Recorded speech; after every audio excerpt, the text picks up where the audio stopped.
a historic opportunity, an opportunity to ambush Modi's politics right in front of G7 nations during G7. तो तुम तो यार इतने बेशरम हो, तुम तो डोनाल्ड ट्रंप का वेलकम कर रहे हो और मोदी जी का तुम वहां के मेंबर ऑफ पार्लियामेंट विरोध कर रहे हो। लेकिन यार ये बताओ, मोदी से तुम्हारी क्या दुश्मनी है भाई?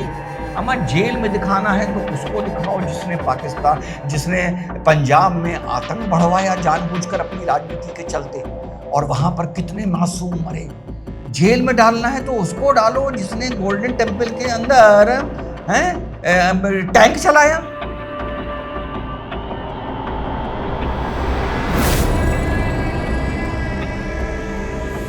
हेलो नमस्कार, सत श्री अकाल, अस्सलाम वालेकुम। कैसे हैं जनाब? तो नरेंद्र मोदी जी के साइप्रस के दौरे के पश्चात एक ऐतिहासिक दौरे पर मोदी जी G7 के लिए कनाडा पहुंच गए हैं। ऐतिहासिक इस मारे क्योंकि बड़ी अटकलें लगाई जा रही थी कि मोदी जी को बुलाया जाएगा नहीं बुलाया जाएगा, और कनाडा और भारत के रिश्तों में रीसेट होगा या नहीं होगा।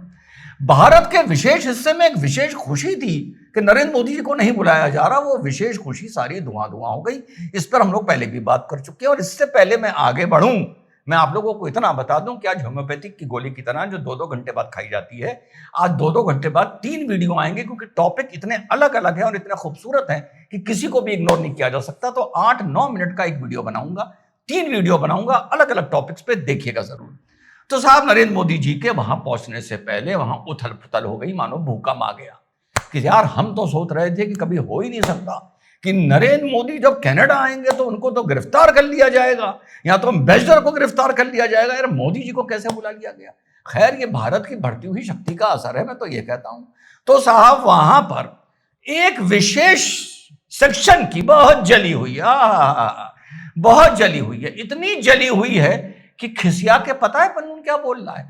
ये बोल रहा है आज कि हम तो शुक्रिया करते हैं कनाडा की सरकार का कि मोदी जी को बुलाया, क्योंकि हमें एक ऐतिहासिक हिस्टोरिक मौका मिलेगा मोदी जी की राजनीति का या उनके इस टूर को एम्बुश करने का, उसे सैबोटेज करने का, उसको तार-तार करने का। We will kill Modi's politics for 48 hours, जब से वो कनाडा में आएगा और जब से वो कनाडा से जाएगा।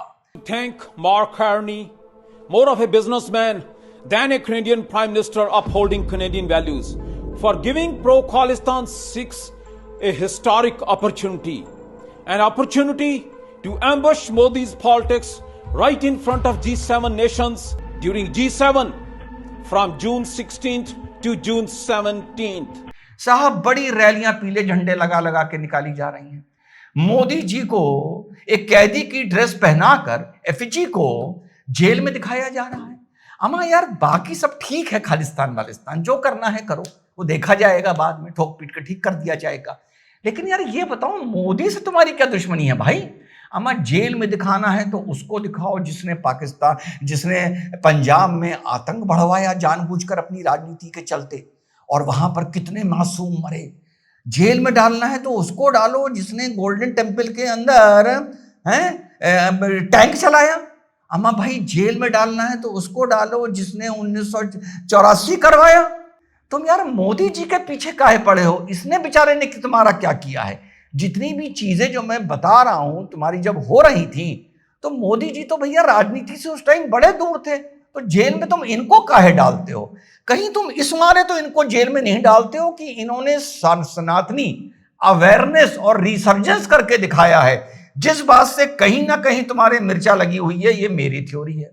तो साहब, सिक्स फॉर जस्टिस के भी बड़ी मिर्चा लगी है, और साथ साथ वहां पे इंडियन जो डायस्पोरा है वो खुल के, जिसमें हमारे सिख भाई भी हैं, खुल के मोदी जी का वेलकम कर रहे हैं। तो माना ही भी जा रहा है कि anti India and pro India forces का कनाडा में आमना सामना हो सकता है, जो भारत के लिए मैं कहता हूं अच्छी बात नहीं है, लेकिन कुछ ना कुछ आवाज दूसरी तरफ से भी नजर आनी चाहिए। जैसे आपके सिख फॉर अमेरिका जसदीप सिंह साहब, या ऑर्गेनाइजेशन है, इन्होंने खुल के, हमारे सरदार भाई हैं, इन्होंने खुल के भारत के प्रधानमंत्री का वेलकम किया है। देखो भाई, कनाडा की इंडिया से कोई ऐतिहासिक दुश्मनी नहीं है, कोई फॉरेन पॉलिसी को लेकर दुश्मनी नहीं है। उनकी जो दुश्मनी है वो एक इंसिडेंस को लेके है, जिसपे वो भारत की स्टेट एजेंसीज पर आरोप लगाते हैं, और भारत का प्राइम मिनिस्टर इन आरोपों से और रिश्ते बहुत ऊपर होते हैं भाई। तो सिख फॉर अमेरिका जसदीप सिंह साहब ने वेलकम किया है। HS पनेसर साहब, जब मैं इसकी स्टडी कर रहा था, जो प्रेसिडेंट हैं ग्लोबल इंडियन डायस्पोरा अलायंस के, उन्होंने वेलकम किया है। फॉर्मर मिनिस्टर थे आपके उज्जवल साहब, उन्होंने वेलकम किया है। और राइटर की बहुत जली हुई है, वो लिख रहा है Canada Sikh protest against, Canada Sikh. अरे भैया लिखो Canada extremist protest against Narendra Modi. Sikh community को काहे बीच में ला रहे हो? क्योंकि ये सिख कम्युनिटी में अगर खालिस्तान की जिंदाबाद करने वाले 10 लोग हैं तो हिंदुस्तान की जिंदाबाद करने वाले सिख कम्युनिटी में बाकी 90 लोग हैं। और इस सिख कम्युनिटी में हिंदुस्तान जिंदाबाद करने वालों को या हिंदुस्तान से प्यार करने वालों को मुनाफिक नहीं कहा जा सकता, जो बीमारी कहीं और है। तो साहब यहां पर वहां पर ये उथल पुथल मची हुई है। मोनिंदर सिंह का भी आपने सुना होगा, बहुत बकबका रहा है। अब साहब एक मूल सवाल यहां पर उठता है, जो भी वहां मचा है। जितने भी वहां मैं मेंबर ऑफ पार्लियामेंट को सुन रहा था, आपके NDF के मेंबर ऑफ पार्लियामेंट को सुन रहा था, वो सब ये कह रहे हैं कि नरेंद्र मोदी जी की सरकार ने हमारी सॉवरेनिटी पर, संप्रभुता पर हमला किया है, उसको तार किया है। हमारे एक सिटीजन को हमारे देश में घुसकर उन्होंने ठोक दिया है। इस मारे हम नरेंद्र मोदी जी का विरोध कर रहे हैं। तो यहां तो एक बहुत बड़ा सवाल उठता है नरेंद्र मोदी का विरोध करने वाले कनाडा में रहने वाले लोगों, भले वो कैनेडियन हैं, मैं कैनेडियंस को यहां संबोधित कर रहा हूं, नेटिव कैनेडियंस को, कि यार एक बात बताओ, तुम्हारी संप्रभुता और सॉवरेनिटी को डोनाल्ड ट्रंप ने तो तार कर दिया मेरे भाई। डोनाल्ड ट्रंप ने तो कोई छोड़ा नहीं कुछ चीज तुम्हारे पास सॉवरेनिटी के नाम पर। उसने कहा आओ स्टेट बन जाओ। मोदी जी पर तो एक आरोप है कि एक आतंक का समर्थन करने वाले आदमी को आरोप है कि उन्होंने ठोक दिया है। अरे उसने तो, डोनाल्ड ट्रंप ने तो तुम्हारे पूरे देश को ठोक दिया, तुम्हारी सॉवरेनिटी को ठोक दिया, तुम्हारी आजादी को ठोक दिया, तुम्हारे संविधान को ठोक दिया। ट्रंप ने कहा कि सब खत्म करो और हमारा स्टेट बन जाओ। तो तुम तो यार इतने बेशरम हो, तुम तो डोनाल्ड ट्रंप का वेलकम कर रहे हो और मोदी जी का तुम वहां के मेंबर ऑफ पार्लियामेंट विरोध कर रहे हो।